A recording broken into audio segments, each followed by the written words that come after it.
Salut à tous, bienvenue sur le plateau de Gym Tonic à Rennes. Les Aiglons ont montré un visage inquiétant avec une troisième défaite en 5 matchs. Mais en coulisses, ça ne dort pas avec l'arrivée d'une deuxième recrue, Valentin Rosier. Nous débrieferons tout ça, bien sûr, en compagnie de nos experts de la rédaction des sports de Nice Matin. En compagnie tout d'abord de Léandra Iacono. Salut Léandra. Salut Mika, bonjour à tous. William Ambers, salut mon Will. Salut Mika, salut à tous. Et le retour de la légende, en pleine forme, avec son écharpe à la Christophe Barbier, c'est bien sûr Philippe Kantz. Je ne vous salue pas. Nous te saluons bien bas, mon cher Philippe. Notre invité cette semaine est l'ancien défenseur du gym, actuel entraîneur adjoint des U19. Cédric Varro est avec nous sur le plateau. Salut Cédric. Bonjour à tous. On est très content de t'avoir avec nous parce que ça fait longtemps qu'on cherche à t'avoir sur ce plateau. Et là, c'est l'occasion. Et puis on verra effectivement que c'est une belle occasion parce que quelque chose me dit qu'il connaît un petit peu la nouvelle recrue de l'OGC Nice, Valentin Rosier,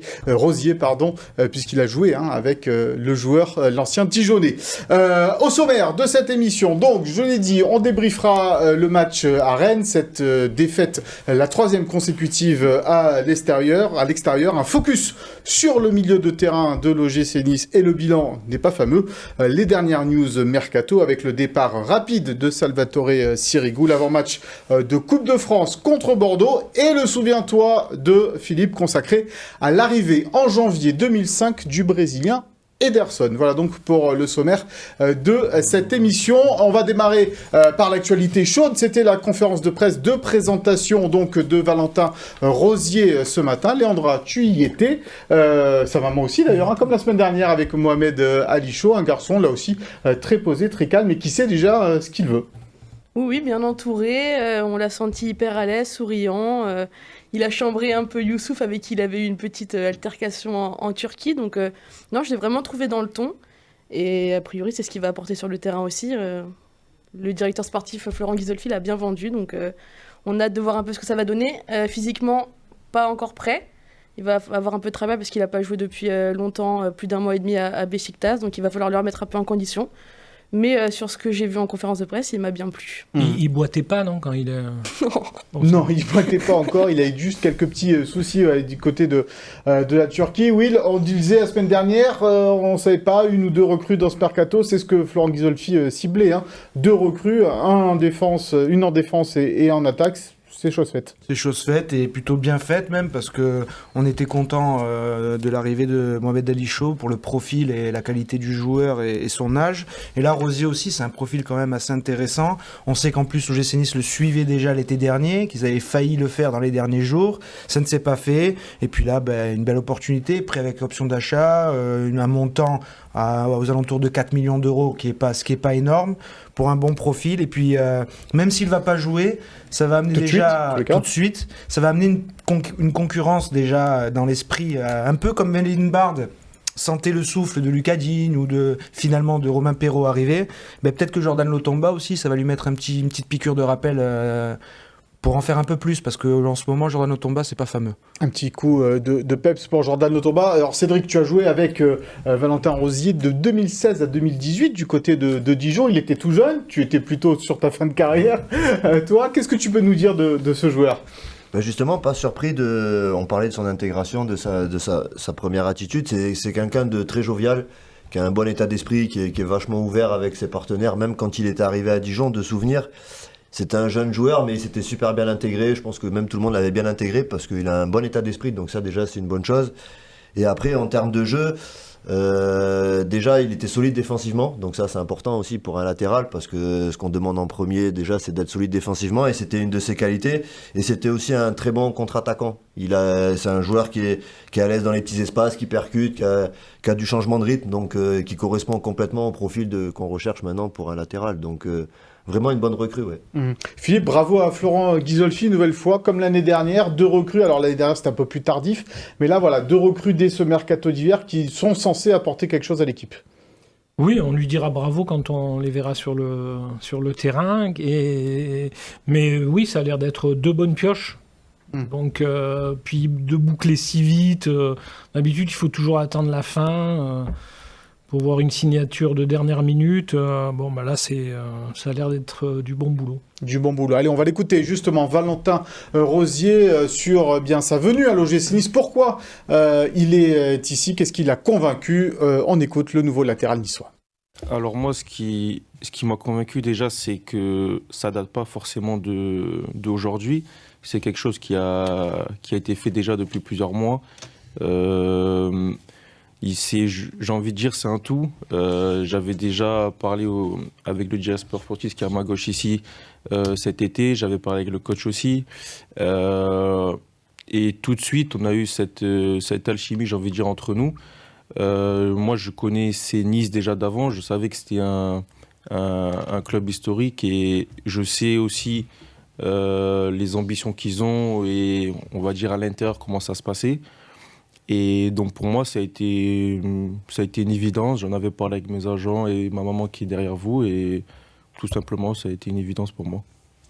Voilà, donc une évidence pour Valentin Rosier, cette signature du côté de l'OGC Nice. C'est un profil de latéral droit. Est-ce qu'il peut jouer à gauche Oui, aussi il est polyvalent. Il est polyvalent, il peut jouer à gauche. Après, je pense qu'aujourd'hui, c'est pas l'objectif premier de Francesco Farioli, vu les performances de Melvin Bard et déjà la concurrence de Romain Perrault.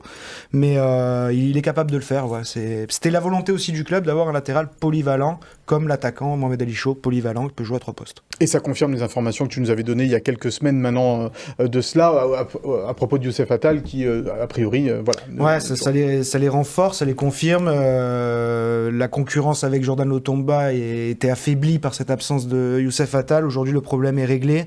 Avec Rosier et Lotomba, il n'y a plus aucune chance pour que Youssef Attal porte le maillot de l'OGC Nice. Je pense que pour lui, il vaut mieux avoir une porte de sortie cet hiver. Sinon, les prochains mois risquent d'être tristounés pour lui. Et plutôt faire une bonne CAN, une bonne Coupe d'Afrique des Nations pour se montrer. Parce qu'il est en fin de contrat. Il est en fin de contrat, il n'y a pas beaucoup de clubs qui se bousculent pour l'instant. On va écouter également donc, Florent Ghisolfi à propos de l'arrivée de Valentin Rosier. Alors ça s'est pas fait l'été dernier parce que les conditions n'ont pas été réunies pour pouvoir le récupérer. Valentin était un joueur très important du Beşiktaş depuis 3 saisons et demie. Il a joué les Coupes d'Europe, il a fait le doublé là-bas la première saison. Donc pour eux, c'était pas facile de perdre un joueur qui était performant et qui était très apprécié aussi du fervent public du Beşiktaş. Et on a réussi un peu pour certaines raisons que vous avez évoquées peut-être juste avant, on a réussi à les réunir cet hiver. Donc on est très satisfait parce qu'il l'a déjà dit, il s'est exprimé. On pense qu'il correspond exactement au profil pour l'OGC Nice, sur l'aspect athlétique, sur l'aspect technico-tactique, mais surtout sur l'aspect mental. On continue d'essayer de créer une famille, comme on l'a souvent dit. Et dans cette famille, on essaie d'assembler des garçons qui ont des fortes valeurs et qui ont aussi du caractère. Valentin a du caractère, c'est un gros compétiteur. Et c'est pour ça qu'il nous rejoint. Et la com m'a montré une vidéo dans laquelle, je ne sais pas si tu te souviens, Valentin, tu te mets tête contre tête avec Youssouf en Turquie. Et mais je peux vous dire que ça m'a bien plu. Parce que justement, c'est ce caractère-là que je veux. Le bon caractère, le caractère du compétiteur, quand il faut prendre ses responsabilités sur un terrain. Et Valentin fait partie de ces joueurs-là. Et c'est un garçon, par contre, qui a énormément de valeur, qui a une très bonne éducation, qui est empathique, pense toujours au collectif. Donc voilà, il a toute sa place dans notre famille. Voilà, donc, toute sa place dans la famille. La longue réponse de Florent Ghisolfi à propos de Valentin Rosier. Il a parlé de caractère. C'est important dans cette équipe peut-être de rajouter un petit peu de caractère, Leandra. Je pense qu'il y en avait déjà. Après, c'est toujours important d'en rajouter et puis d'avoir un état d'esprit qui coïncide un petit peu, qui va avec celui du reste de l'équipe. Je sais que Valentin Rosier, lui, il explique qu'il a vachement mûri. Il a changé de championnat plusieurs fois, il a vécu des Coupes d'Europe, donc cette maturité-là, on sent qu'elle peut faire du bien. Il arrive à un pic de maturité, selon le directeur sportif de l'OGC Nice, et puis il disait qu'il s'était devenu un joueur plus intense dans les contacts, plus agressif, donc ça, forcément, ça peut que être bénéfique pour le gym de Farioli. Tu nous as parlé de son profil de joueur. En tant qu'homme, il est comment, Cédric? Comment tu l'as connu? Il était jeune joueur, hein, mais à Dijon. Non, mais justement, très ouvert avec les autres. Je pense que c'est pour ça, quand on parle de famille aussi là, c'est important aussi d'avoir des joueurs qui collent à cette image. Et lui, c'est quelqu'un aussi de très communicant, qui aime bien aussi rigoler aussi. Donc voilà, par rapport à son intégration, je me fais pas de soucis. Pas de soucis par rapport à ça, et pour rajouter aussi, c'est vrai qu'il a eu cette expérience en Turquie, et voilà, quand on attend des joueurs de caractère, je pense que quand on vit un championnat comme ça, et en plus en jouant des titres, et en jouant dans des ambiances extraordinaires, forcément, il a dû développer cette qualité-là qu'il avait déjà, donc on peut s'attendre à un guerrier sur le terrain. Ouais. C'est sûr que quand tu as fait un Beşiktaş, Fenerbahçe ou autre... Beşiktaş, c'est le stade où, quand il siffle, c'est intenable. Timo Werner avait mis des bouchons d'oreilles. Il était même sorti au bout de quelques minutes de jeu. Ça l'avait dérangé. Alors, évidemment, on n'a pas pu résister à lui poser une petite question à propos de toi, Cédric, à Valentin Rosier, savoir si tu as vu un petit peu au téléphone avant de signer, avant de venir écouter la réponse du Nouvel Aiglon. J'ai pas eu le temps de le croiser encore, mais je pense que je le croiserai. Et j'ai été surpris parce que je ne savais pas qu'il entraînait ici. Mais non, il m'a connu à Dijon, il m'a connu dans mes débuts. C'était un peu le papa de l'équipe à l'époque. Donc non, ça va me faire très, très, très plaisir de le revoir et de remémorer les bons vieux temps. Voilà, les mots sympas de Valentin Rosier, le papa de l'équipe à l'époque. Vous voyez, tu étais capitaine de cette équipe de Dijon. Ben, c'est ça, puis surtout à la fin de carrière. Donc, on était là pour encadrer les jeunes, dont Valentin. Et c'est pour ça que ça me fait plaisir aussi de le voir ici, parce que, encore une fois, que ce soit l'état d'esprit ou le jeu, il colle complètement à ce qu'on attend ici à Nice. Donc voilà, pareil, ça fera plaisir de le recroiser, de partager aussi des souvenirs avec lui. Et puis lui souhaiter toute la réussite qu'il mérite aussi ici à Nice. Quoi. On parlera de cette époque dijonnaise un petit peu aussi, et ton époque niçoise, bien évidemment, tout à l'heure. Cédric, autre mouvement du côté du mercato de l'OGC Nice cette semaine, c'est un peu plus surprenant celui-là, c'est le départ de Salvatore Sirigu. 4 petits mois, mon cher Will, à l'OGC Nice, pas un match joué, une petite frayeur au moment peut-être de rentrer contre Lens, mais finalement Salvatore Sirigu est déjà reparti. Ouais, parce qu'en fait, ce qu'on a appris au fil du temps, c'est que Salvatore Sirigu, quand il vient à l'OGC Nice, il vient en numéro 2, mais il a envie de jouer. Ah, donc il pouvait jouer. Sa blessure au tendon d'Achille était totalement résorbée, soignée. Après, c'était une question de récupération totale du tonus sur les appuis, et ça, c'était pas totalement bien. Donc, l'accord, c'était cet été, ok, tu viens en numéro 2, et si un projet pour toi plus intéressant au niveau du temps de jeu se présente, on te retiendra pas. Et c'est ce qui s'est passé avec le Fatih Karagümrük qui est venu le chercher. Et donc l'OGC Nice ne l'a pas retenu, l'a libéré, et Salvatore Sirigu va pouvoir jouer. Mais c'est vrai que cet épisode contre Lens, il nous avait un peu inquiété, parce que on avait vu Florent Ghisolfi à l'écran, et Salvatore Sirigu, on ne sait pas lequel des deux était le plus inquiet en cas de blessure de Marcin Bulka. Oui, tu peux redonner le nom du club turc, s'il te plaît ? Fatih Karagümrük. Voilà, une merveille. T'as vu ça ? J'ai fait turc, 3e langue. Tu manges beaucoup de kebab aussi, je pense. Sur les gardiens, Léandra, on a posé la question tout à l'heure à Florent Ghisolfi, on l'écoutera. Mais donc du coup, c'est Boulendi, c'est ça qui devient deuxième gardien ? A priori, et en fait, c'est ce que disait Florent Ghisolfi, c'est que Nice va pas se mettre de pression parce que justement, il y a Teddy Boulendi et qu'ils estiment en interne, il estime capable de tenir ce rôle-là. Après, il a aussi dit qu'ils étaient quand même... ils regardent le marché, au cas où s'il y a une opportunité qui se présente, pourquoi pas. Mais en tout cas, ils feront pas pour faire. C'est un peu la phrase qu'il répète souvent. Ça t'étonne, Philippe, ce départ entre guillemets précipité de Salvatore Sirigu sans avoir joué une seule minute ? Toi qui admires les grands gardiens de l'OGC Nice. Sirigu, c'était un grand gars. Au PSG, ça a été un super gardien de but. Hein. Donc, moi, j'ai du respect pour lui. Mais enfin, là, il est venu à Nice pour vérifier si les robinets étaient fermés. 4 mois après, il repart. Il n'a pas joué. Bon. Quand on a admiré Baratelli, qui a joué 8 ans à Nice, qui a été au top pendant 8 ans... On n'a pas envie de parler 3 heures de Sirigu qui est resté 4 mois. Il n'aura pas le droit à son petit nom sur la salle de presse de l'OGC Nice. C'est tous ceux qui ont joué en pro avec l'OGC Nice qui ont le droit d'être marqués. Mais lui, n'ayant pas joué, il ne sera peut-être pas sur le mur. On va écouter Florent Ghisolfi justement à propos de ces gardiens de but, la hiérarchie. Est-ce qu'ils vont effectivement recruter ? Écoutez le directeur sportif niçois. Déjà, la première chose, on remercie Salvatore pour tout ce qu'il nous a apporté. À la fois, bien sûr, on va dire sa présence en termes de performance, mais surtout son état d'esprit. C'est une très belle personne. On avait un accord moral s'il avait quelque chose pour être numéro 1, on le libérait. C'est le cas aujourd'hui. On tient parole, c'est important. Et pour la suite, comme je l'ai déjà dit, Teddy Boulendi, qui est notre 3e gardien aujourd'hui, est un garçon qui a beaucoup de qualité, à la fois humaine et footballistique. Donc on n'est pas sous pression, mais on regarde. Si on peut ramener un gardien de but qui nous apporte une plus-value, on le fera, mais on ne fera pas pour faire comme d'habitude. On regarde. On avait parlé de Radou, de l'Inter de Milan, qui avait joué également à la JOCR. Ça peut se faire, ça va se faire C'est un cas qu'il surveille, parce qu'il était prêté par l'Inter à Bournemouth, mais il est censé casser son prêt à Bournemouth. Après, avoir les conditions de prêt désirées par l'Inter, est-ce qu'il y a une prise en charge du salaire Je pense que la volonté aussi du club aujourd'hui, c'est pas d'alourdir la masse salariale. Donc, ce sera une question de là aussi d'opportunité. Et si un gardien pouvait venir avec un profil intéressant et à 0, là peut-être qu'ils se pencheront dessus, mais aujourd'hui en l'état actuel je pense que ça restera comme ça. Ne pas alourdir la masse salariale, ça veut dire aussi que, comme on a vu peut-être les dernières informations du côté de l'Arabie Saoudite qui libérerait Seko Fofana, là il faut aucun espoir pour l'OGC Nice là aujourd'hui. Non, en plus aujourd'hui l'OGC Nice a quand même 4-5 milieux de terrain qui postulent pour 3 places. On en reparlera des milieux de terrain.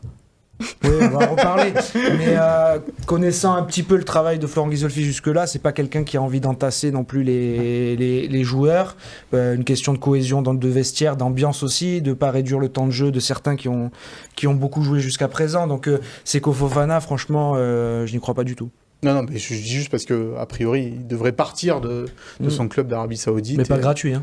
Non, je pense pas. Et puis il a un gros salaire. Donc, aujourd'hui, le GC Nice à 0. Ah, plus rien. Non, Rosier, prêt avec option d'achat, hein, sinon il venait pas. Ouais. Il n'y a plus d'argent. Tout a été mis sur Mohamed Ali Chaud.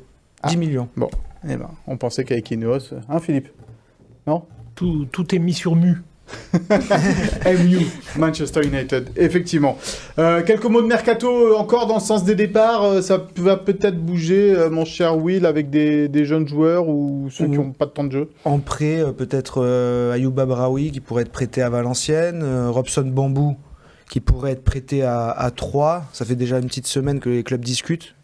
Des joueurs qui auraient besoin de temps de jeu. On a oublié de parler de Bartosz aussi, le 3e gardien. Qui est un gardien de 18 ans qui va avoir 19 ans cette année et qui est arrivé il y a 2 ans à peu près au club et qui vraiment font de bons espoirs au club. Grande taille, grande envergure, 1m92. Un peu comme Bulka, quoi. Un peu, même nationalité, un Polonais aussi, très travailleur. Et ça va dans le sens de ce que désire le club avec Teddy Boulendi et Bartosz qui sont 2 jeunes qui travaillent beaucoup, qui sont sérieux, donc pourquoi pas leur faire confiance. Tu connais les deux, Teddy Boulendi et Bartosz, qu'est-ce que tu peux nous en dire, Cédric? Justement, c'est ça qui est intéressant, je pense, avec les jeunes joueurs, c'est que c'est déjà gardien de but, c'est un poste un peu spécifique, mais ce sont surtout 2 garçons qui ont un très bon état d'esprit. Ce sont des bosseurs, des travailleurs, ce sont des leaders aussi, donc ça c'est important aussi pour quand on est gardien de but. Donc voilà, ça va leur permettre aussi de se tirer la bourre aussi, de se montrer un peu plus, donc c'est ça qui est intéressant. On sait très bien que c'est toujours un poste particulier, un peu le gardien de but, mais encore une fois, ce sont 2 joueurs avec d'énormes qualités. Franchement, ils ont des bonnes qualités, que ce soit dans le domaine aérien ou au niveau des relances. Donc voilà, c'est des gardiens de but modernes. Maintenant, à eux aussi de continuer à progresser et de se tirer la bourre aussi à 2. C'est ça qui est intéressant aussi pour les jeunes. Ouais, pour essayer d'être numéro 2 dans la hiérarchie. Pour une petite précision, parce que le GC Nice ne prendra pas un numéro 2 qui aspire à être numéro 1, parce qu'ils veulent vraiment que Marcin Bulka joue tous les matchs. Mais tous les matchs. Même la coupe, là. Tout, parce que l'année dernière, il n'a pas beaucoup joué.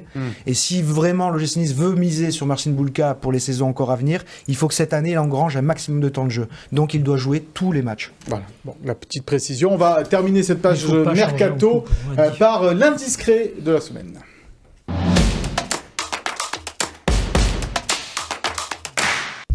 Et l'indiscret, Will, c'est Florent Ghisolfi qui nous a un peu refait le coup.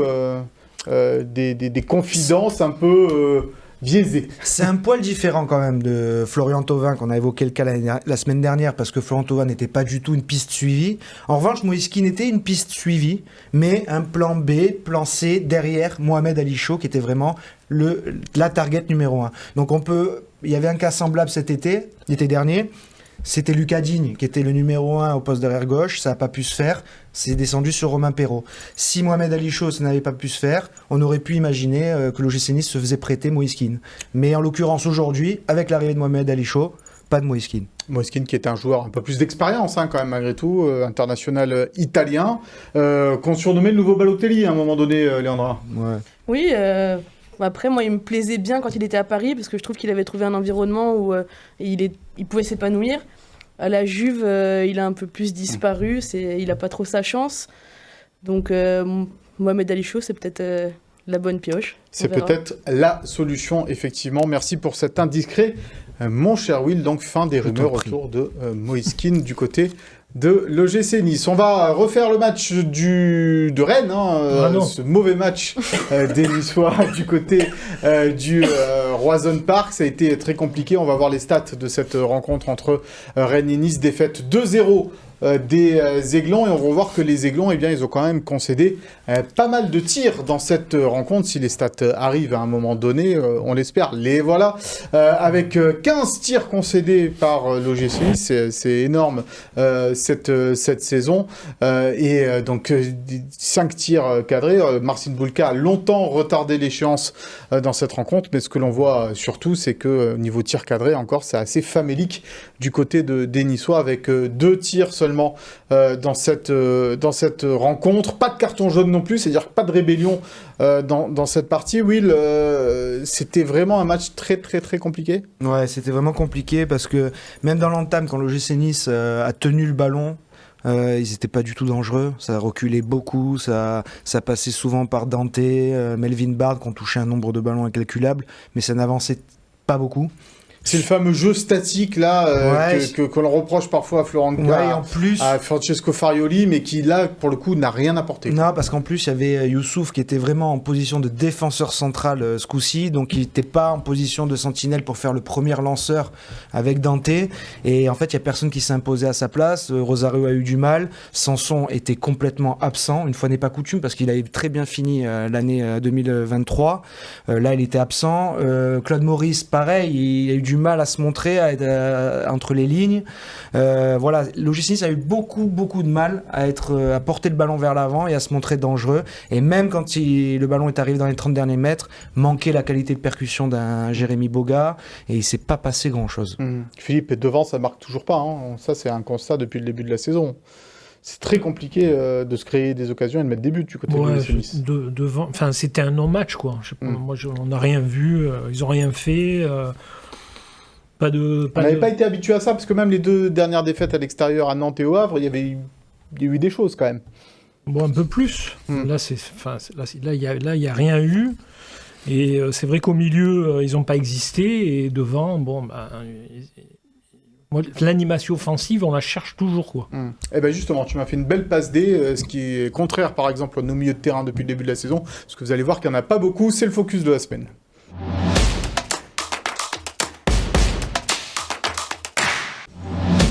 On a choisi de se focaliser non pas sur un joueur, mais sur tout le milieu de terrain de l'OGC Nice, ce qui forme les 3, on va dire, avec la sentinelle et les 2 milieux axiaux. Et on va regarder d'abord une stat assez éloquente par rapport à ces milieux de terrain alignés par l'OGC Nice depuis le début de la saison. Alors là, ce sont tous les milieux qui ont été installés dans ces postes-là. Et le bilan, écoutez ça, 1 passe décisive pour Morgan Sanson et 2 buts pour Boudaoui. Pour le reste, c'est 0. Alors évidemment, ce sont des stats qui interpellent un peu Léandra, parce qu'on se dit que quand même, dans le jeu prôné par Francesco Farioli, les milieux de terrain devraient avoir une place un peu plus importante au point de vue statistique. D'ailleurs, lui-même l'a dit, et on l'écoutera.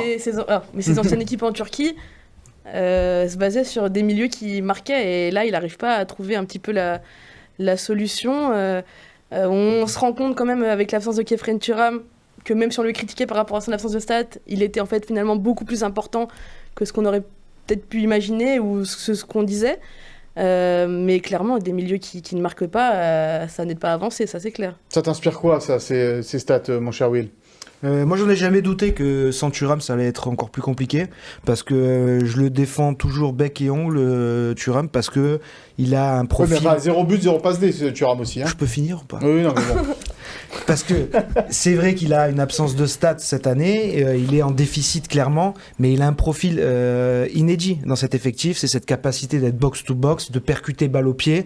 Oui, mais... Une fois qu'on a dit ça, oui, non, je suis mais une d'accord fois avec qu'on a toi, dit c'est un joueur ça, mais il faut exceptionnel, déjà savoir le faire. Kefren Turam, Et mais à un moment peut-être qu'à donné- force de le faire, et il va commencer à avoir une efficacité. Et c'est comme Léandra l'avait dit une fois, c'est comme le ketchup. Une fois qu'il sort une fois, ça peut couler de source derrière. Et moi, je pense que Kefren, il a besoin juste d'un supplément de confiance. Parce que voilà, et quand il est là et qu'il percute 2-3 éléments balle au pied et qu'il amène le danger dans les 30 derniers mètres, peut-être que, j'ai pas regardé, mais peut-être qu'il a pas de passe décisive cette année ni de but, Non, mais peut-être il a qu'il pas. a l'avant-dernière passe sur quelques situations. Oui, mais à l'avant-dernière passe, c'est pas comptabilisé, mais ça compte quand même. D'accord. Et moi, je me souviens notamment à Metz, tiens. Metz, le dédoublement que c'est Perrault qui centre pour Boudaoui, l'avant-dernière passe, c'est Thuram. Ok, donc on va maintenant Mais oui. comptabiliser un championnat des avant-dernières passes pour faire plaisir à Hockey sur Will dans les glace, statistiques. hockey sur glace, il le Voilà. font, hein. Vincent Labrune, si tu nous écoutes dans les stades de la LFP, eh bien on mettra l'avant-dernière passe, le classement de l'avant-dernière Non, passe. mais tout ça maintenant. pour dire que le profil de Kefren Thuram est indispensable au milieu de terrain. Dès qu'il n'y a pas Thuram, 2 buts, 4 passes l'année dernière. c'est pas assez encore. Oui, c'est un c'était- joueur qui c'était doit déjà être... pas assez. Ouais, c'est un joueur qui doit être à quasiment 5-5. Hmm, Facile, minimum. hmm. Sur ces milieux de terrain, Philippe. J'aime peut-être- beaucoup Thuram. Oui, mais en même temps. on Mais aime oui. tous Kefren Turam. Mais oui, Mais là, et puis il se c'est passe pas le quelque procès chose. de Kefren Turam, attention, c'est le procès de tous Oui. les milieux de Il se terrain passe quelque chose. de l'OGC Nice, Borgan Sanson inclus, Pablo Rosario, Alexis Claude Maurice, Reda Belayan, tous ceux qui ont joué. Oui, oui, Youssouf tous. qui a un rôle un peu plus défensif, mais il fait partie de ces milieux de terrain. Il a le droit de temps en temps de mettre une tête sur un but, pourquoi pas, Tu as raison. sur un corner. Ouais, Donc tu as qu'est-ce raison. qu'est-ce que t'en penses? Je pense que déjà, si tu tires pas au but, tu peux pas marquer. Moi, les milieux, je les vois jamais frapper.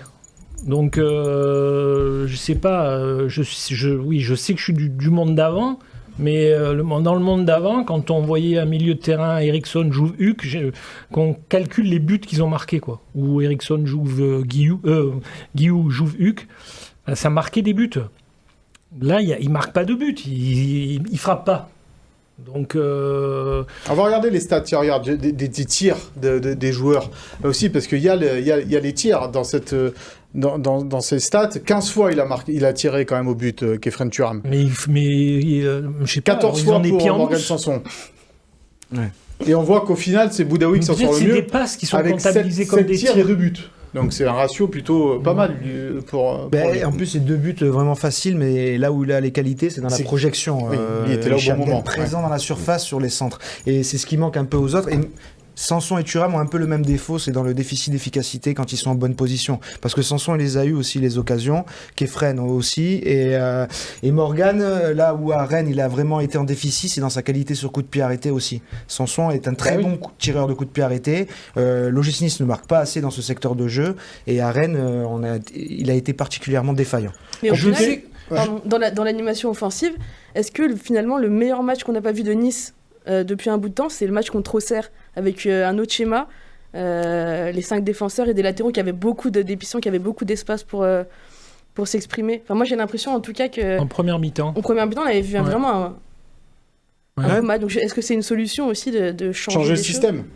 Ben, c'est sûr que les consignes sont pas les mêmes. Dans son 4-3-3, les pistons, c'est pas des pistons, c'est des latéraux, et ils ont plus un rôle de Ils rentrent un rentrer petit dans peu le jeu et pas trop se projeter. Donc c'est Ce vrai qui n'est pas le qu'avec cas en 5-3-2 où c'est vraiment voilà, des, où c'est vraiment des latéraux. joueurs Ouais. de couloir. Parce qu'après, c'est sûr qu'on n'est plus du temps du numéro 10.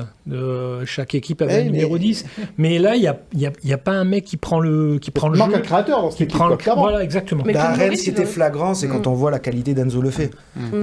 Déjà en première mi-temps, il donne un super ballon à Kalimundo, et en seconde, il fait la passe D à Kalimundo, et cette passe dans le bon timing, dans le bon espace, c'est ce qui manque aujourd'hui à l'OGC Nice. C'est ce qu'on a envie de voir aussi avec Claude Maurice. À chaque fois, on a un peu l'espoir de se dire ça y est, il est lancé. C'est Et au son final, match. Ouais. Mais il Des, prend jamais. des- il des- prend- il voilà, saisit prise de jamais balle sa hyper chance. propre et après C'est derrière ça. il manque quelque chose. Et toujours. là où je rejoins Philippe, c'est qu'à Rennes, Claude Maurice, 2-3 fois, il peut tirer, mais il tente pas sa chance. Ouais. Et alors, Toujours compliqué, c'est vrai, de trouver une animation quand même entre le milieu, l'attaque, la défense. Francesco Farioli d'abord aime bien défendre et pour mieux attaquer derrière. Donc c'est toujours compliqué de trouver le juste milieu, on va dire ça comme ça. Ben c'est ça, c'est qu'il y a toujours des avantages et des inconvénients suivant les animations. Après, ce qui est intéressant, je trouve aussi dans l'effectif, c'est qu'on a des joueurs avec différents profils. Tout à l'heure, on parlait, on a des joueurs voilà, comme Kefren qui percutent aussi, ça c'est intéressant. Hicham aussi qui peut percuter, on a des joueurs de passe. Donc voilà, ce qui est bien, c'est qu'on a de la variété. Maintenant, quand on voit les chiffres, c'est pas alarmant. C'est vrai qu'on voit que ça manque d'efficacité parce que c'est dommage d'avoir pas plus de réussite sur les tirs, parce que les tirs, finalement, on en fait aussi. Non, ouais, il manque pas grand-chose. Après, encore une fois, comme on dit, ça dépend des animations. Ce qu'on va demander aussi au milieu de terrain, si c'est plus des joueurs de passe, pour pouvoir mettre sur orbite aussi les joueurs offensifs. Donc voilà, ça dépend vraiment les animations qu'on souhaite mettre en place, mais ce qui est intéressant, c'est qu'on voit quand même des milieux qui se projettent et voilà, et des joueurs qui frappent. Donc au bout d'un moment, l'efficacité, elle va venir. Et juste pour Claude Maurice, c'est vrai que on parle de ce joueur-là parce que c'est un joueur qui est créatif, c'est un joueur qui percute, mais ça reste un attaquant aussi, il a besoin de confiance. Donc c'est vrai que là, il a peut-être pas pris sa chance parce que ça faisait un petit moment qu'il n'était pas blessé. Un joueur en pleine confiance, il aurait pris sa chance et avec de la réussite, il aurait marqué. Donc c'est juste une question d'efficacité, je pense qu'il faut qu'on retrouve, mais voilà, on est sur le bon chemin et le principal, c'est qu'il se procure des occasions, des frappes et ça finira par rentrer. Parce qu'après, au-delà des milieux, c'est au niveau organisation qu'à Rennes, ils n'ont pas existé parce que les Rennais étaient super bien en place et ils ne se sont jamais fait avoir, quoi. Ils ont vraiment pas voulu se faire aspirer les Voilà, Rennais. et puis ils ont toujours bien bloqué les espaces, donc on n'a jamais vu les Niçois, quoi. Allez, on va écouter pour clore ce débat les mots de Francesco Farioli qui rejoignent un petit peu ce que tu as dit, Cédric, à propos de cette efficacité à retrouver pour les milieux de terrain. Per quanto riguarda il contributo numerico, sicuramente è qualcosina di più in termini. Alors pour ce qui est des chiffres, c'est sûr qu'on aurait besoin d'un peu plus d'efficacité au niveau des milieux de terrain.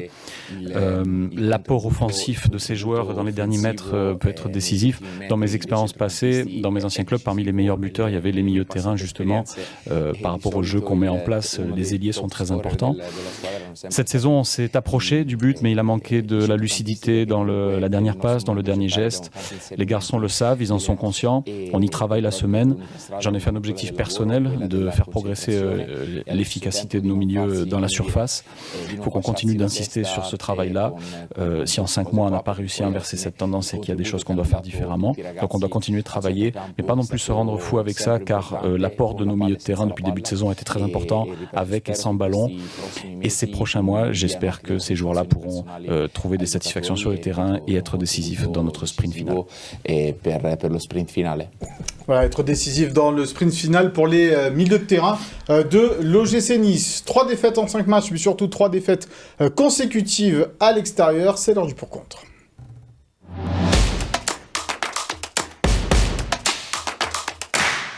Est-ce inquiétant, ces 3 défaites consécutives à l'extérieur, alors que l'OGC Nice va aborder ce 16e de finale de Coupe de France à Bordeaux et donc à l'extérieur? La parole est à Léandra. Pour moi, ce n'est pas encore inquiétant. Pas encore. C'est une stat qui n'est pas anodine, qui ne doit pas être mise de côté, qui doit être analysée. Mais pour moi, donc, elle n'est pas encore inquiétante. D'abord parce qu'ils vont y mettre fin demain à Bordeaux, j'annonce. Ensuite, parce que si le gym commence à se dire qu'il est malade à l'extérieur, c'est là que ça va devenir dangereux. Je pense que c'est important aussi de ne pas non plus se rendre fou avec ces chiffres-là.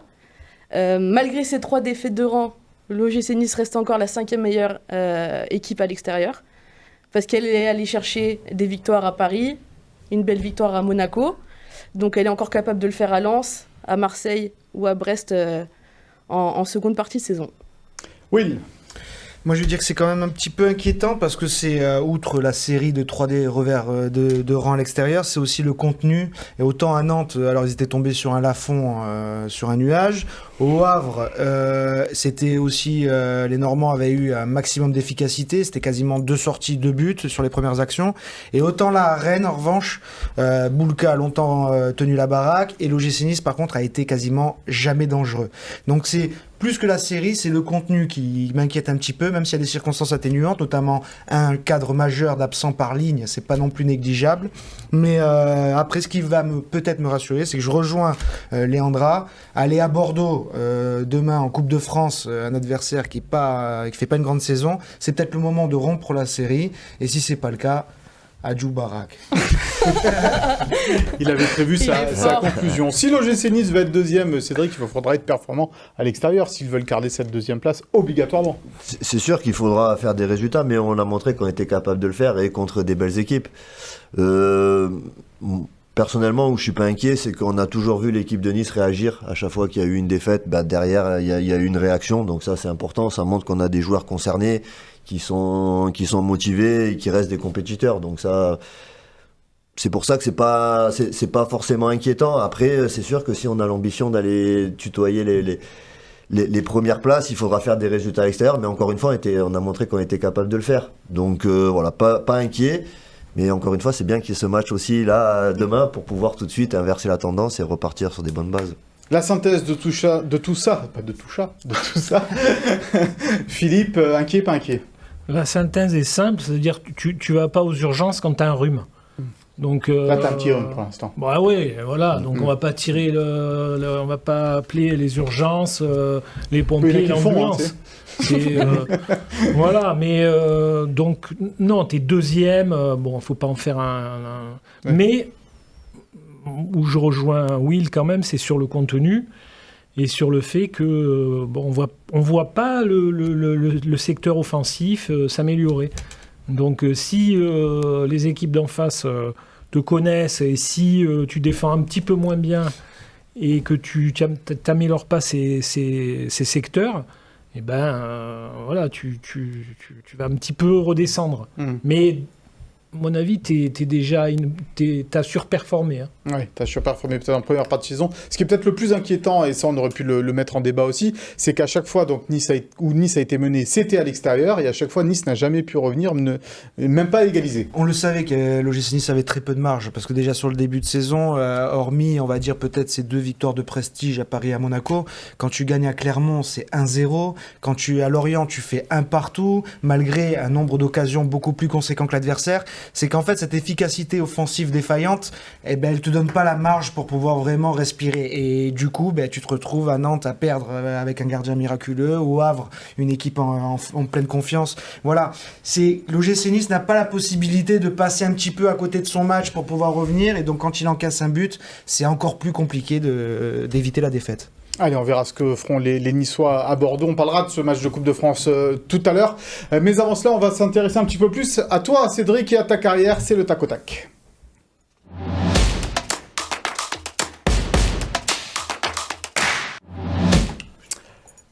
Formé à Monaco, à Menton plutôt, Cédric, puisque tu es arrivé à 19 ans du côté de l'OGC Nice. Ta formation, tu l'as fait principalement à Menton.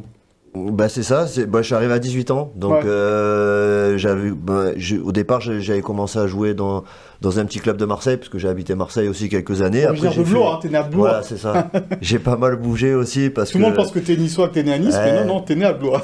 C'est ça. Après, je suis arrivé à Menton à l'âge de 12 ans, et ce qui fait que voilà, c'est là où j'ai pu progresser au niveau du foot, et après c'est vrai la possibilité d'intégrer la chance l'OGC Nice en équipe réserve, donc après, voilà, ça a pu s'enchaîner, ouais. D'abord en Ligue 2, hein, évidemment, avec cette montée en 2002, tu faisais partie de l'effectif de cette montée, et puis en Ligue 1 derrière, et on se souvient, on en a déjà beaucoup parlé ici, de cette fameuse équipe de la remontée 2002-2003, où il vous arriviez pas grand-chose dans ces moments-là, sauf en deuxième partie de saison. Quel souvenir, toi, tu gardes de ces moments-là? Que des bons souvenirs. Après... C'était une autre époque aussi, c'était pas il y a si longtemps que ça, mais c'était un autre sorte d'entraînement déjà. Ça. Les conditions n'étaient pas les mêmes. On arrivait ici, on débarquait en Ligue 1 alors que personne nous attendait. On nous prenait tous à la rigolade, donc voilà, on arrivait avec un état d'esprit revanchard. On avait vraiment à cœur de montrer des choses. Et outre l'état d'esprit, il y avait quand même des bons joueurs dans cette équipe-là, dans ce groupe-là. Mais moi j'aime bien quand j'entends le mot famille, parce que l'OGC Nice a toujours été ça, et encore plus avant, parce qu'on revendiquait que ça. Moins le jeu, mais plus l'état d'esprit, donc c'est pour ça qu'on a réussi à s'accrocher. Mais que des bons souvenirs, parce que pour échanger même avec les joueurs qui partageaient cette époque-là, on se rappelle que des bons souvenirs, et on aimerait tous revenir en arrière, parce qu'on a vraiment pris du plaisir sur le terrain et en dehors, et c'est ça qui est important, ouais. Mais tu aurais pu faire une carrière à la Mathieu, c'est-à-dire faire qu'un club, toi. Ouais, c'est ça. Après... Pourquoi tu étais parti à l'époque à Dijon ? Non, Saint-Etienne. Ouais. En fait, c'était... si on se rappelle bien, il y avait le projet du nouveau stade, tout ça et tout, donc c'était des projets intéressants. On avait envie de rester là et de grandir avec le club, mais malheureusement, ça mettait un peu plus de temps que prévu. On le voit, le nouveau centre d'entraînement, il a été construit en 2017. J'ai quasiment arrêté ma carrière, donc heureusement que j'ai eu l'opportunité de partir pour essayer de voir autre chose et de voir un peu plus grand à un moment où le gym, ça mettait un petit peu de temps aussi à se construire. Je pense que quand on est joueur, on sait très bien qu'on a une carrière courte, on essaye toujours d'aller voir au maximum où on peut aller, et c'est pour ça que j'avais fait le choix à ce moment-là de partir. Mais c'est l'ennemi quand même, hein. L'AS Saint-Etienne, ça on a dû t'en parler à l'époque. C'est un concours de circonstances après, mais s'il y avait cette opportunité de projet à court terme, on serait tous restés, et tous, je dis bien pas que moi, tous les joueurs de cette époque-là, on avait envie de rester ici parce qu'il y avait tout pour que ça marche. Oui. C'était justement une question d'ambition après personnelle. Ouais. À Saint-Etienne, où tu avais retrouvé Frédéric Antonetti, hein, c'est un coach qui t'a marqué dans ta carrière? Ah, évidemment. Après, moi je l'ai connu qu'à Nice.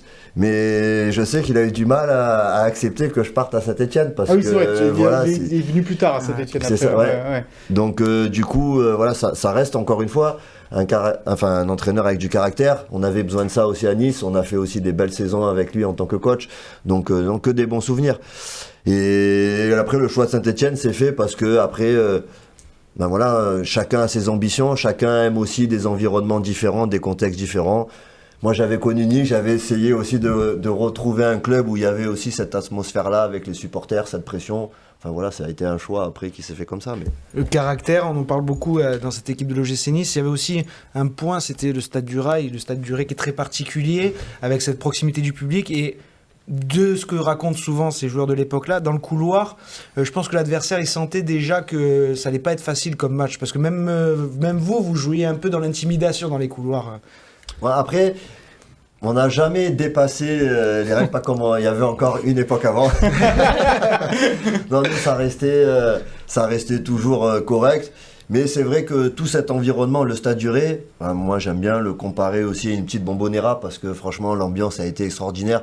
Tous les joueurs, même après, quand on a la chance d'aller dans d'autres effectifs et de côtoyer des anciens adversaires, nous disaient que c'était vraiment compliqué de venir jouer ici à Nice. Donc voilà, il y avait tout un contexte, tout un environnement que on prenait plaisir aussi à entretenir. Mais outre le couloir, je pense que sur le terrain, c'est là où on se faisait le plus respecter, parce que on savait aussi qu'on pouvait mettre une certaine agressivité, peut-être qui est un peu plus difficile maintenant. Mais tout ce contexte faisait qu'on trouvait des joueurs avec un vrai état d'esprit de guerrier, c'est ça qui est important. Tu as joué longtemps à Nice. Le meilleur joueur avec qui tu as joué au sein du club, c'est qui? Il y en a eu plusieurs, franchement, il y en a eu plusieurs. Moi, j'ai beaucoup aimé José Cobos parce que c'était le capitaine emblématique et ça restait un leader. En fait, chaque joueur a apporté quelque chose de différent.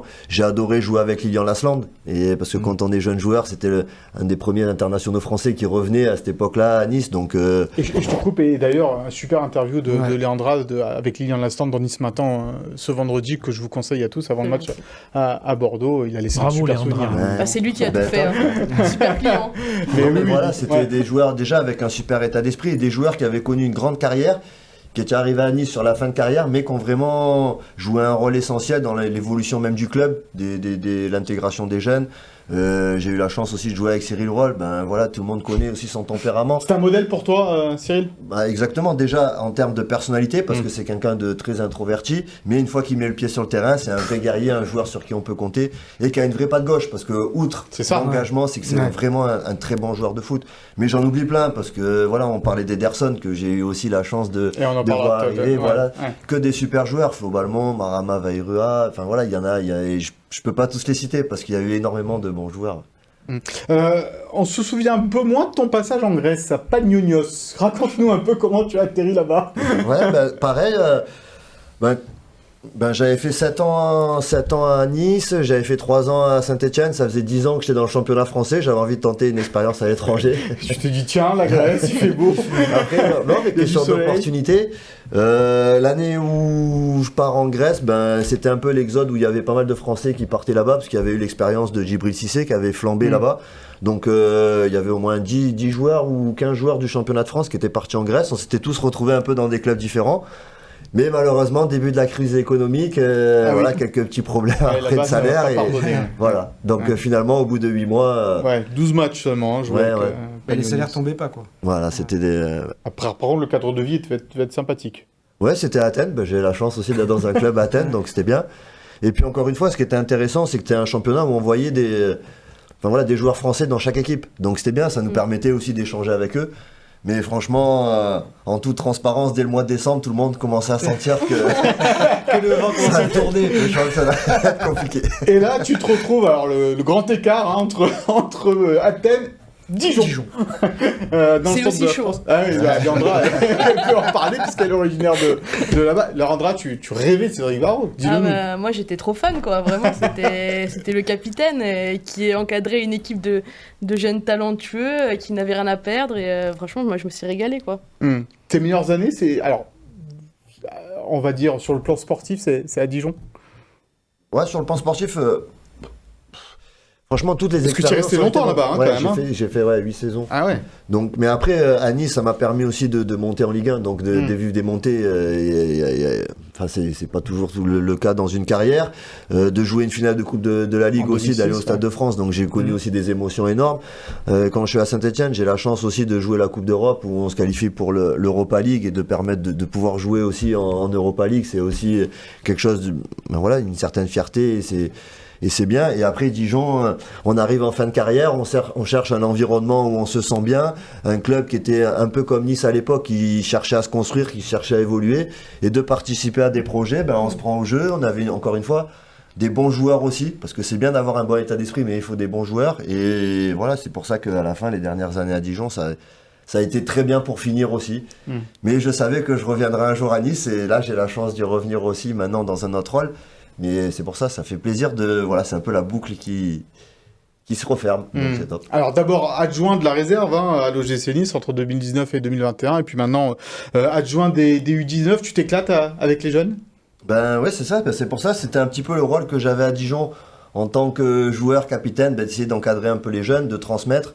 C'est pas toujours évident. Maintenant, j'avais envie d'essayer ce métier-là. Ça fait ma 5e saison, je prends toujours autant de plaisir. On voit des jeunes qui sont à l'écoute, qui ont envie de progresser, ça c'est important. Même si on aimerait que ça aille un peu plus vite pour certains, mais il faut savoir être patient. Ce qui me plaisait, moi, c'était le terrain. Et là, j'ai la chance de pouvoir y être tous les jours et d'être sur le terrain et de pouvoir essayer de transmettre au mieux. Donc je prends beaucoup de plaisir. On voit des jeunes qui progressent, ça c'est intéressant. Maintenant, et les jeunes, ils ressemblent à ce que tu étais, toi, quand tu avais leur âge? Ou ils sont différents mentalement, ils sont différents au niveau du foot Après, différents non, parce qu'ils ont toujours les mêmes ambitions. Après, c'est plus sur l'aspect mental. C'est quelque chose sur quoi on insiste beaucoup avec les jeunes, c'est que on sent qu'ils ont besoin d'accompagnement, on sent qu'ils ont besoin d'être entourés, on sent qu'ils ont besoin d'être mis en confiance aussi. Avant, c'était plus à la dure, c'est ou comme ça, ou ça passe pas. Maintenant, on sent qu'il faut plus ce projet d'accompagnement. Mais il y a les joueurs, ils ont toujours envie de réussir. Il y a beaucoup de joueurs passionnés, malgré ce qu'on pense. Il y en a qui restent quand même passionnés par ce métier et qui ont envie de réussir. Donc ça c'est top. Après, où il faut faire le plus attention, c'est tout ce qui est environnement, entourage. Maintenant, on voit qu'il y a beaucoup de monde autour des joueurs. Je pense que c'est ça qui est dur pour eux. Donc c'est pour ça que si on peut parler un petit peu d'expérience, leur apporter un peu notre vécu, c'est important pour qu'ils se sentent aiguillés et aidés. Parce que, encore une fois, il y a tout ce travail autour et mental qui est parfois difficile à gérer pour eux parce que c'est pas évident. Et ce qu'il faut savoir, c'est qu'il y a très peu d'élus. Donc encore une fois, ils ont énormément de pression parce que la pression de leur réussite personnelle, la pression de montrer à leurs parents aussi, la pression des agents, la pression on leur demande de plus en plus de choses de plus en plus tôt. Donc c'est compliqué pour eux à gérer et c'est ça qu'on essaye de mettre en place au quotidien. Et on espère pouvoir les amener le plus haut possible. Et quand tu vois les jeunes Belayan, Buonanni, Louché, comme ça, arriver vers l'équipe première, évidemment, ce sont des joueurs aussi que tu connais bien. Il y a aussi la satisfaction du coach, de l'entraîneur, de les voir évoluer à ce niveau-là derrière, chose que tu connaissais pas avant, au final, en tant que joueur, quand tu étais à Dijon, par exemple. Après, tout le mérite revient aux joueurs. Franchement, c'est ce qu'on dit à chaque fois aux jeunes joueurs, c'est que s'ils réussissent, ça sera grâce à eux. Nous, on essaie de les accompagner. Ce qui est le plus dur, on va dire, c'est qu'on arrive à avoir des joueurs réceptifs. Et c'était le cas de Tom Louchet, de Reda Belayan, d'Antoine Mendy, de Yanis Naounou, Ayoub Amraoui. Ce sont des joueurs qui sont à l'écoute. Et à partir de là, c'est eux qui se construisent leur carrière, mais au moins, ils ont déjà aussi cette intelligence d'écouter les conseils, d'essayer de comprendre pourquoi on leur dit ça, et c'est ces joueurs-là qui réussissent. Donc c'est pour ça que je suis pas surpris, parce que ce sont des joueurs qui ont d'énormes qualités, mais aussi qui sont dans l'écoute, et ça c'est vachement important. Oui, parce que Bonani, il arrivait de Lille. Hein. Oui, c'est il a ça. fait sa formation à Lille. Ouais. Ouais. Et du coup, travailler avec les jeunes, ça te donne envie aussi maintenant d'aller voir un peu plus haut avec les diplômes et d'aller peut-être entraîner au niveau senior? Ouais, après, pareil, on se prend toujours un petit peu au jeu de voir jusqu'où on est capable d'aller. Après, je disais, moi, c'est que ma cinquième année aussi en tant que coach. Je suis en train de passer mes formations. J'ai passé mon DES là, l'année dernière, donc il m'en manque encore un ou deux. Mais voilà, l'idée, c'est de continuer à progresser aussi, parce qu'on progresse au quotidien. On a la chance aussi au centre de formation d'être dans un cadre extraordinaire, avec des personnes aussi très compétentes, où voilà, on apprend tous les jours, donc ça, c'est bien.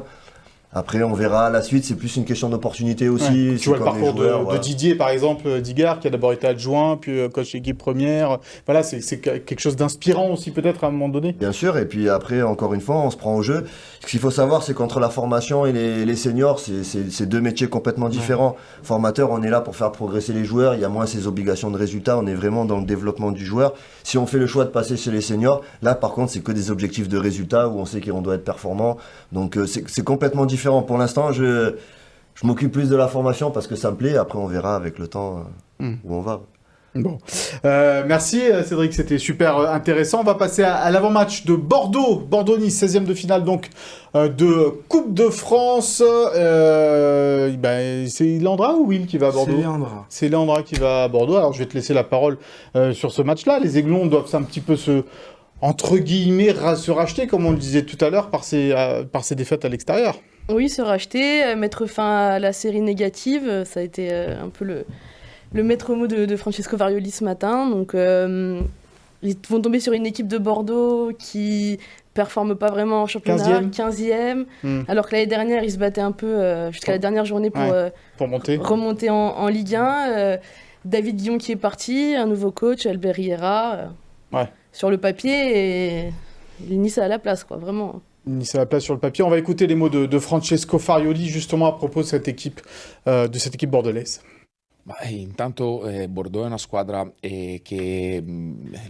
Bordeaux est une équipe qui, l'an dernier, jusqu'à la dernière journée, était en lutte pour remonter en Ligue 1. C'est un club qui a une grande histoire, qui a changé d'entraîneur récemment. Ils ont pris un coach qui est très préparé, qui a les idées claires, qui sait ce qu'il veut de son équipe. En Ligue 2, c'est l'équipe qui a le taux de possession le plus élevé, qui a l'agressivité défensive la plus élevée également, pour parler de statistiques justement. Et c'est une équipe qui a récolté beaucoup moins que ce qu'elle méritait. Si on regarde notamment les expected goals, les XG, en ce moment, elle mériterait beaucoup plus que ce qu'elle a. Donc le classement ne doit pas nous induire en erreur. La semaine dernière, justement, ils ont même tenu tête à Auxerre qui est leader de Ligue 2. Donc pour moi, c'est une équipe qui est niveau Ligue 1. On devra aller l'affronter avec détermination et concentration sur un terrain où il ne sera pas facile de ramener un résultat, mais on aura l'envie et la détermination, notamment d'interrompre notre série négative à l'extérieur, et aussi pour avancer dans cette coupe à laquelle on tient, moi personnellement, et également le club, du fait de l'histoire récente de ces 2 dernières saisons. Donc on ira avec la meilleure formation pour obtenir un résultat et continuer dans cette compétition. La meilleure formation possible sera alignée a priori donc par Francesco Farioli. Ça nous amène tout directement à la compo probable de ce Bordeaux-Nice.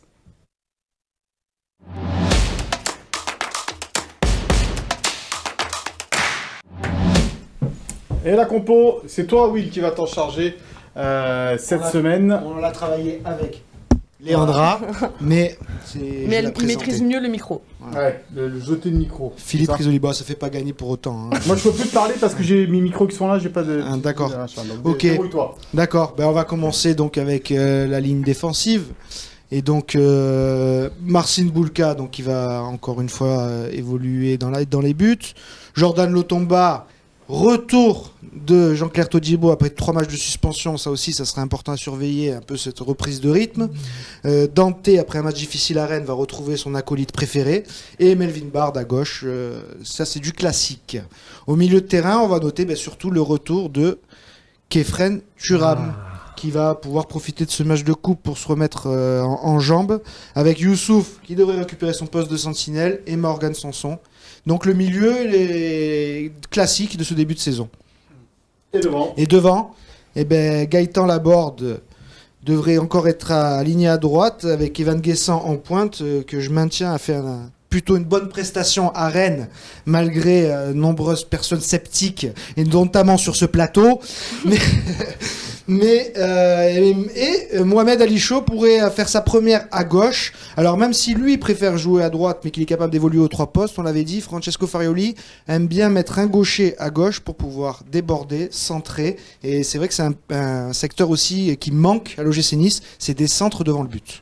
Un mot sur l'infirmerie, elle s'est vidée, carrément, Léandra. Il n'y a plus que Romain Perrault d'indisponible dans cette équipe. Oui, c'est une super nouvelle. Khéphren Thuram s'est entraîné toute la semaine. Tout le monde était très satisfait de sa semaine d'entraînement. Diop un peu plus partiellement, mais au final, sur les derniers jours, il était aussi en forme. Donc, il postule, il sera dans le groupe. Donc, c'est plutôt des très bonnes nouvelles. Des très bonnes nouvelles donc pour cet avant-match à Bordeaux, la coupe. Mon cher Philippe, tu y tiens, toi, cette Coupe de France, bien sûr. Oui, surtout depuis 1978 où j'avais perdu en finale contre Nancy, le Nancy de Platini. Voilà, tu nous le rappelles souvent, évidemment, cette finale-là. Mais c'est vrai que quand on a vu l'OGC Nice il y a 2 saisons revenir en finale de cette Coupe de France, on a envie d'y regoûter. Surtout vu la finale qu'ils avaient jouée. Ouais, il y a un petit goût amer et d'inachevé par rapport à cette finale. Effectivement, un beau parcours en Coupe, ça serait formidable pour les Aiglons. Rappelons-le, c'est le dernier titre de l'OGC Nice, en 97. 1997, effectivement. Mais j'ai juste un mot à dire sur la confrontation Nice-Bordeaux. Oui. On critique souvent les dirigeants, Ineos. Et quand on voit où est Bordeaux, qui a été une place forte du foot français, qui a eu des joueurs exceptionnels, des générations de fous, et qui aujourd'hui se débat en Ligue. C'est un confetti maintenant, Bordeaux. Ils n'existent plus, ils sont en Ligue 2, 15e. Moi, je sais que j'aime pas voir Bordeaux aussi bas, parce que c'est. Mais on se dit que Nice, finalement, on râle beaucoup, mais on n'est pas si mal quand même. On n'est pas si mal lotis. Merci Jean-Pierre River de cette intervention dans cette émission. Oui, parce que c'est exactement le discours que pourrait tenir le président de l'OGC Nice. Mais tu as raison. C'est un discours d'une lucidité terrible. C'est factuel et c'est vrai. Voilà. Je suis pas en mission pour JPR. Je dis ce que je pense. Tu prépares l'après Nice matin. Bien sûr. Bon allez, on va vous faire gagner comme chaque semaine des places pour Nice-Metz. C'est le cadeau de la semaine.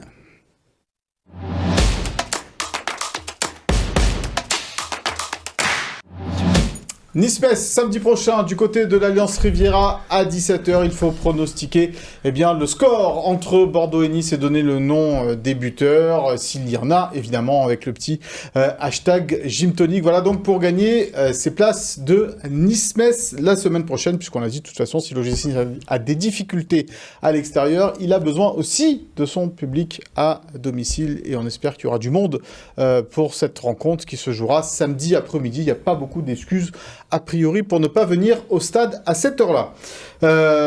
Philippe, tu te souviens ? Il y a un souviens-toi dans cette émission. Eh bien, c'est maintenant.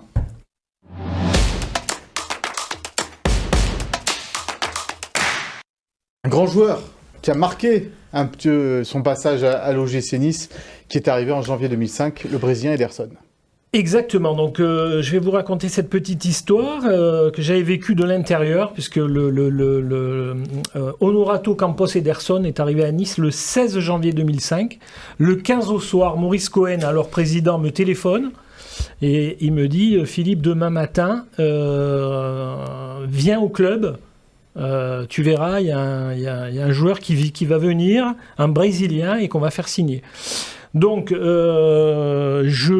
me rends au club le lendemain, c'était un dimanche matin, et je vois arriver ce joueur, Ederson, costume, cravate, la classe. Beau mec, sympa, il avait appris à dire bonjour en français. Tout, il avait tout pour lui. Donc, ce dimanche-là, ils le font signer un prêt gratuit. Alors, Ederson a 19 ans quand il arrive à Nice. Il est droitier, il fait 1m80. Il a joué au Brésil à l'International et à la Juventude. En fait, alors, Ederson appartient à son club formateur, à 50%. Et un agent. Et à 50%, il appartient à un agent italien qui s'appelle Antonio Caliendo, qui est italien, mais qui vit à Monaco. Et cet Antonio Caliendo, je crois, le propose, on l'a jamais trop su, mais le propose à Monaco, qui donne pas suite. Et donc, il propose Ederson à Roger Ricord. Et Roger Ricord l'avait vu jouer en Finlande au championnat du monde des U17 avec le Brésil. Et il avait remarqué, bien sûr, mais bon, j'en ai reparlé avec Roger, je l'ai appelé pour nous rafraîchir un peu la mémoire. Il m'a dit, bien sûr que je l'avais vu, mais on était dans l'émission Faut pas rêver, quoi. C'est-à-dire que bon, un Brésilien, champion du monde, donc c'était vu comment faisait Nice, comment travaillait Nice au niveau du transfert à l'époque, c'était pas possible. Et ce Caliendo tombe du ciel, appelle Roger, lui propose un prêt gratuit, 6 mois gratuits à l'OGC Nice. Donc ça s'est fait comme ça.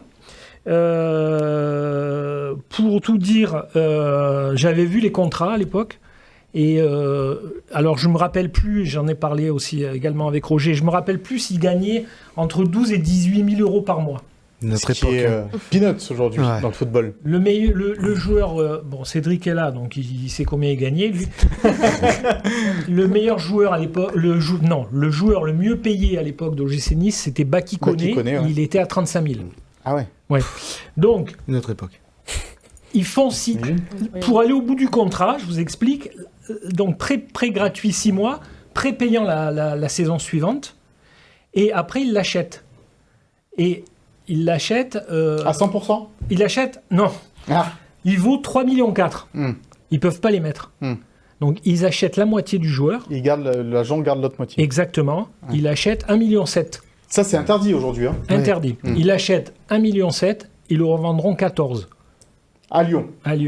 Donc ils récupéreront 7. Ah oui, du coup. Ah oui, parce qu'ils récupèrent que la moitié. Voilà. 7 pour eux, 7 pour eux. Ouais, c'est l'agent qui sait surtout le plus. Il s'est gavé. Mais Caliendo s'était montré super réglo avec le GC Nice. Tu m'étonnes. Avec cette quand il a proposé, il est arrivé, il avait. Ederson rêvait de jouer. Il rêvait de jouer en Europe. Et il avait dit, je connais Monaco grâce au Grand Prix et je connais Cannes de par le festival, mais je vais découvrir Nice. En fait, il avait eu un discours, on s'était dit, bon, lui, il est cadré, quoi. Et c'est vrai qu'il a joué à Nice donc, de 2005 à 2008, 105 matchs, 19 buts, des buts inoubliables, dont un contre Monaco où il fait une... C'est l'un de ses premières apparitions. Ouais. C'est la première. Je crois que c'est sa première apparition. Il fait une volée de 30 ou 35, non ? Il fait contrôle et avant que le ballon rebondisse, il envoie par-dessus. Cédric, ton souvenir d'Ederson, parce qu'évidemment tu as joué 2 saisons avec lui, je crois, c'est ça ? C'est ça, 2 ans et demi, je crois que c'est ça. Ah oui, parce qu'il est arrivé en janvier. Et mais super joueur, très bosseur. Franchement, c'est ça qui nous avait impressionné, parce que quand en général on voit débarquer un Brésilien, c'est plutôt des joueurs cool. Et lui, tout le temps dans salle de muscu, on voyait qu'il était venu ici pour réussir, et c'est ça qui était impressionnant. Et je sais que le coach Antonetti il aimait beaucoup, parce que justement c'était un travailleur qui était à l'écoute, il correspondait exactement aux attentes du coach. Donc ça a été vraiment une super recrue et un super jeune aussi, parce qu'après pour l'avoir revu quelques années plus tard et tout, il n'avait pas changé, mais très mature. En fait, c'est ça qui était impressionnant, c'est qu'on l'a vu débarquer jeune, mais il était déjà très mature et on sentait qu'il allait réussir, ça c'est clair. Roger me racontait que dans un de ses premiers matchs, c'est lui qui le ramène au Servotel, parce qu'il était à l'hôtel. Et il le laisse à l'hôtel et il repart, Roger, et il se rend compte qu'il a oublié de lui laisser ses papiers, sa carte d'identité, tout ça qu'il a gardé. Et donc il fait demi-tour, il repart. Et en fait, il remonte dans sa chambre pour lui donner, il tape à la porte, Et il me dit, et Ederson, il était en train de faire des étirements, des assouplissements tout seul dans sa chambre. Très professionnel, malgré son jeune âge. Ouais. Donc déjà, il n'y a pas de secret. Lui, c'était... Et le jour où il quitte Nice, je crois qu'il avait une femme qui était très attentionnée aussi à l'époque, et ils avaient fait un cadeau à tous les gens du club. Il avait acheté des sacs aux femmes, enfin, c'était un seigneur, quoi, Ederson. C'était un mec... Qu'est-ce qu'il a fait après Lyon Après Lyon, il a été un peu en Italie, je crois. Lazio, je crois qu'il a signé. Lazio, en Italie, exact. et après il est retourné au Brésil, il a été malade. Oui, il a été malade, ouais, c'est ça. Il a été malade, aujourd'hui il est guéri, il va bien, et c'est quelqu'un qui a marqué Nice. Lyon avait été ils attendaient plus de lui. C'est-à-dire qu'il est arrivé dans la période où Lyon ne gagnait plus rien. Voilà. Avec Claude Il est arrivé à la mauvaise période à Lyon, et il a été blessé. Vous avez pris Ederson, après vous avez pris Monzon aussi. Flamengo, il finit. Ouais. Et on l'avait eu juste après ses problèmes de santé, pour nous dire justement qu'il allait beaucoup mieux. Et c'était toujours le même, quoi. C'est vrai qu'il avait toujours cette classe, il parlait toujours français impeccablement. C'était toujours un plaisir de croiser. Si un jour il part en France et à Nice, faudrait l'inviter. Ah oui, grand plaisir. Message à l'OGC Nice, à Hugo Bonin qui nous regarde et qui nous écoute. Comme ça, s'il peut intercepter Ederson un jour. Mieux Hugo Bonin que Damien Reich. Oui, non, lui, il vaut rien. De toute façon. Et on donc, a bien compris qu'il fallait la relève. Pour cette époque, il y a eu 3 coups merveilleux qui avaient été faits. C'est Ederson, on vient de le raconter, Loïc Rémy qui avait fait, et puis David Ospina. 3 joueurs. Hein, avec 3 vrais joueurs. Une certaine classe. Oui, 3 vrais joueurs. Et 3 gros talents. C'est vrai. Merci mon Philippe, c'était super de se rappeler des souvenirs d'Ederson. Franchement, faut qu'il soit là tout le temps. Il nous a tous marqué. Notre légende. Je devrais faire qu'un souviens-toi d'1 heure. Mais on devrait compiler tes souviens-toi. Tiens, c'est une bonne idée. C'est vrai ça. On devrait faire une compile des souviens-toi de Philippe. Voilà. Ouais. Mais les idées, on les a après pour les mettre en application. C'est plus compliqué. On les fera écouter à Francesco. Exactement. Cédric, merci beaucoup en tous les cas d'être venu sur ce plateau. C'était super. Merci à vous. Franchement, c'était un super moment et ça m'a fait plaisir de revoir aussi certains visages familiers. Donc non, Philippe n'a pas changé. Un vrai plaisir. Moi, je le suivais. Est-ce que je notais durement? Oui. On verra ça en coulisses. Et un petit mot, Cédric, aussi, tu voulais dire un jeune joueur aujourd'hui. C'est gentil qui s'est blessé. On a malheureusement un joueur qui s'est blessé ce matin à l'entraînement et qui a eu une fracture de la cheville, donc il a été transporté en urgence à Pasteur. Donc une grosse pensée pour lui, pour Julien Pastorelli. Ça nous a mis un gros coup derrière la tête, vraiment mal au cœur parce que c'est un super gamin avec un super état d'esprit. Donc lui souhaiter un bon rétablissement. On va prendre bien sûr de ses nouvelles très souvent, mais voilà, lui dire qu'on pense fort à lui parce que tout le monde a été affecté par sa blessure ce matin. Donc voilà, lui c'était bon courage. Merci. Encore un exemple du gym Ma Famille. Exactement. Et bon courage à Julien. On fait un petit bisou à Lolo Gagné. Ah oui. Un gros même. Et puis tant qu'on y est à Vincent, tiens, Vincent Ménichini qui a commencé déjà dans la presse nationale. Ses premiers il a fait des beaux débuts. On l'embrasse. Avec une petite dédicace sur Nice, qu'il n'a pas faite lui, mais que ses collègues lui ont fait. Régis Testolin a fait. Un gym sans tonique. Exactement, c'est un petit clin d'œil à l'émission. Allez, à la préparation et à la réalisation de cette émission, Sophie Doncé, Chloé Wargard et Philippe Bertini. On se retrouve la semaine prochaine pour un nouveau numéro de Gym Tonic. Passez un bon week-end. À la semaine prochaine. Bye bye.